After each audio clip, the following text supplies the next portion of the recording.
Reject करो, वक्त की रेल को रिजेक्ट करो। आवाज दो,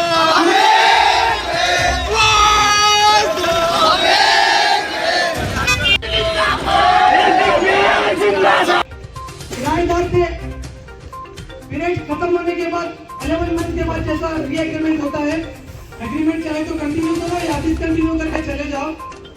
एक्चुअल मामला तो यह होना चाहिए था, लेकिन इस बेईमान गवर्नमेंट ने अपने नापाक इरादे और अपने जालिम शक्ल में ये हमारे मुस्लिम कम्युनिटी की स्पेशल वक्त लैंड के ऊपर इन्होंने अपनी गंदी निगाह डाली है। एक बात क्लियर करना चाहूंगा, ये जो वक्त लैंड है ना हमें किसी सरकार की दी हुई है, ना गवर्नमेंट की तरफ से हमें ये अनुदान मिला है। ये किसी के बाप की जागीर नहीं है, ना मोदी के बाप की जागीर है, ना अमित शाह के बाप की जागीर है। ये जो भी है मुस्लिम कम्युनिटी की वक्त की हुई जमीन है, यानी फी सबिलिल्लाह। हद से ज्यादा जो जमीन होती है कहीं उसमें जितना ना हो जाए, बल्कि हमारे असलाफ ने, हमारे बुजुर्गों ने, हमारे उलमाए किराम ने, हमारे औलिया इज़ाम ने ये चीज को जो है वक्त कर दिया और जितनी उनकी जरूरत की चीज थी अपने लिए रखा। और ये वक्त अमेंडमेंट बिल 1957 से चला आ रहा है, ये आजकल का नहीं है। वक्त बोर्ड जो बना 1957 में बना, लेकिन आज इन जालिमों की निगाह यहाँ पर गिरी है। क्यों? अब इनके पास बेचने के लिए कुछ बाकी नहीं रहा। इनके पास न तो LIC है बेचने के लिए, न तो इनके पास रेलवे से बेचने के लिए, न तो इनके पास एयरपोर्ट से बेचने के लिए। यहाँ तक एक मजलूम तबका मुस्लिम कम्युनिटी के ऊपर जुल्म करो और अमेंडमेंट लाओ। अमेंडमेंट लाने के बाद में जो है इस पर नाजायज़ाना तरीके से इसको हत्या किया जाए। अरे मोदी जी, इतने जुल्म के बाद आपने जो है राम मंदिर बनाया था, इतना भव्य मंदिर बनाया था मुसलमानों को नाइंसाफी के साथ, लेकिन हम कानून का साथ दिए, लेकिन वहां पर भी क्या हुआ? आज राम मंदिर से पानी पी रहा है। आप अपनी गरीब जनता को, अपने अंध भक्तों को, उनको जो है आप पानी में रख सकते हैं, उनको अंधेरे में रख सकते हैं। जितना कलेक्शन आपने किया, क्या वो पैसा पूरा आपने राम मंदिर के डेवलपमेंट में लगाया? अगर लगाया होता तो भगवान श्री राम जी का मंदिर आज चलता नहीं था। 1 साल भी नहीं हो गया। ये आपकी बेईमानी की हद में बता रहा हूँ। बाद में मैं इधर आऊंगा, मुस्लिम कम्युनिटी की तरफ मैं बाद में आऊंगा।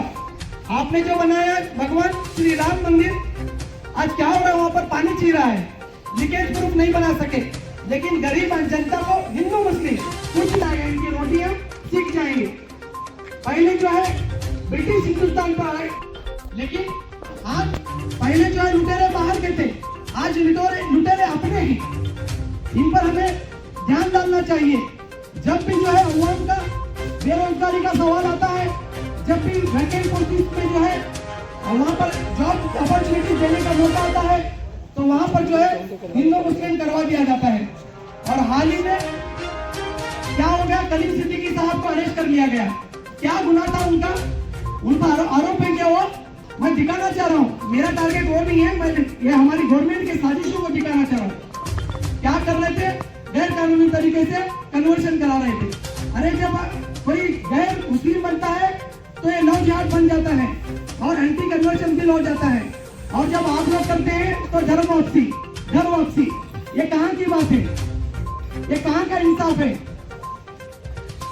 और एक मैं बताऊंगा, ये अदा तो ऐसा की वह क्या निराली है। ये अदा ऐसा की वह क्या निराली है। एक जाम छलका है, एक जाम खाली है। अरे मजा तो तब आता कि आप बराबर का जो है हक देते। यहाँ पर एंटी कन्वर्शन बिल के खिलाफ आप मजम्मत कर रहे हैं और छुपे क्या कर रहे हैं? आप लोग धर्म वापसी के नाम पर जुल्म कर रहे हैं। तो ये जो है भारत के हमारे जो आप इस बार जो बैठे हैं, पहले बार झूठे वादे कर चले आए, दूसरे बार अपने डिपार्टमेंट्स को नाजायज तरीके से इस्तेमाल करके दबाया दबोचा। अब तीसरी बार जब आ गए तो पूरा जो है टुकड़ा साफ करने की तैयारी कर रहे हैं। तो हिंदुस्तान की अवाम, ना कि सिर्फ मुस्लिम बल्कि ये पूरे इंडिया की अवाम जागरूक है, ये जानते हैं कि क्या सही है क्या गलत है। ये वक्त जो है जायज जो जायदाद रहती थी, इसके लिए कानून बनाया गया था कि वो लोग वक्त के बोर्ड में इसको दाखिल करा सकते हैं। और यहाँ पर भी बेईमानी नहीं थी, इसके लिए पूरे 1 साल का वक्त दरकार था।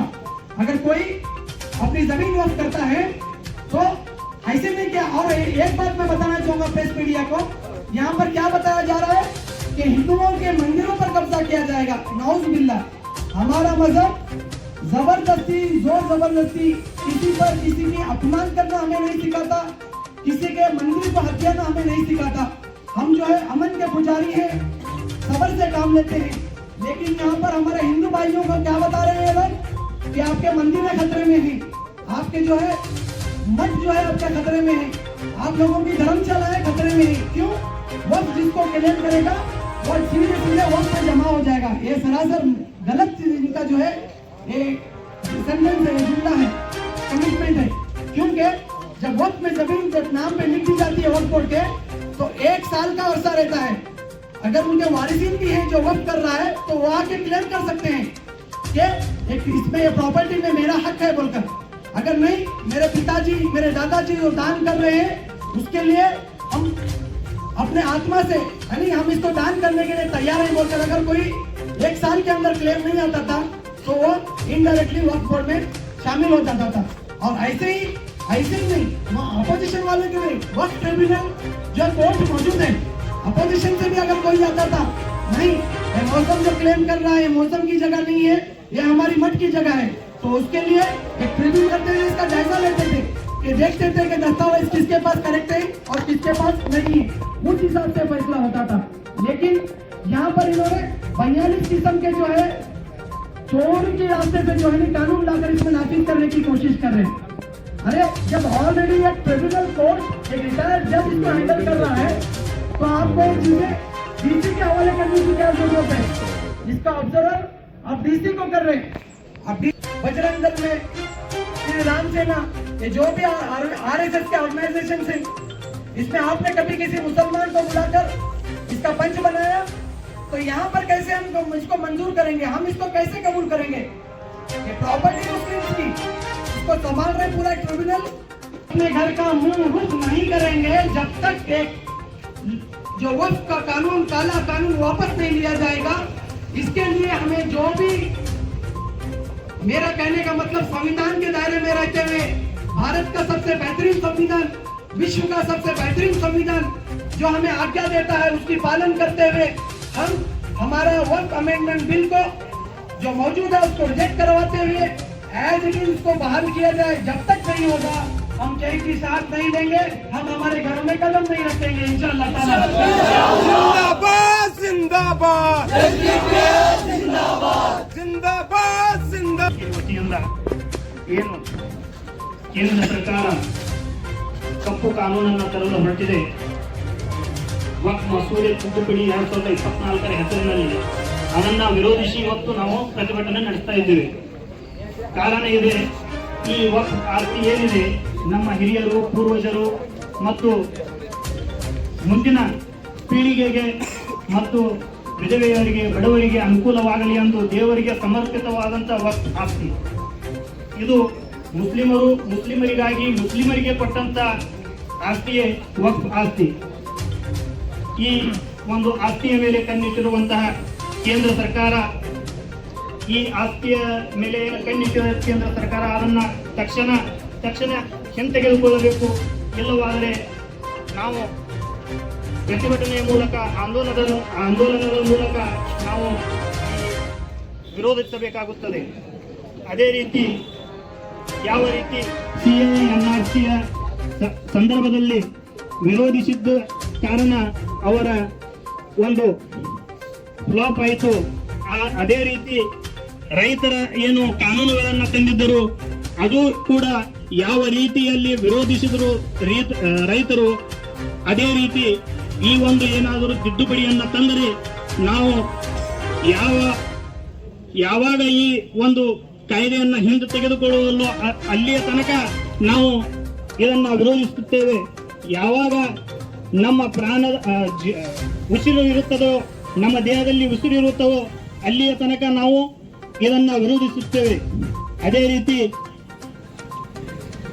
ಯಾವ ರೀತಿ ನಮ್ಮ ಪೂರ್ವಜರು ನಮ್ಮ ಭಾವಿ ಮುಂದೆ ಬರುವಂತ ಜನರಿಗೆ ಉಪಯೋಗವಾಗಲಿ ಅಂತೇಳಿ ವಕ್ಫನ್ನ ಕೊಟ್ಟಿದ್ದರು. ಇದರಲ್ಲಿ ಯಾರ ಅಪ್ಪನ ಆಸ್ತಿಯೂ ಇಲ್ಲ. ಇದು ನಮ್ಮ ಪೂರ್ವಜರು ನಮಗಾಗಿ ಸಮರ್ಪಿತವಾದಂತ ಆಸ್ತಿ.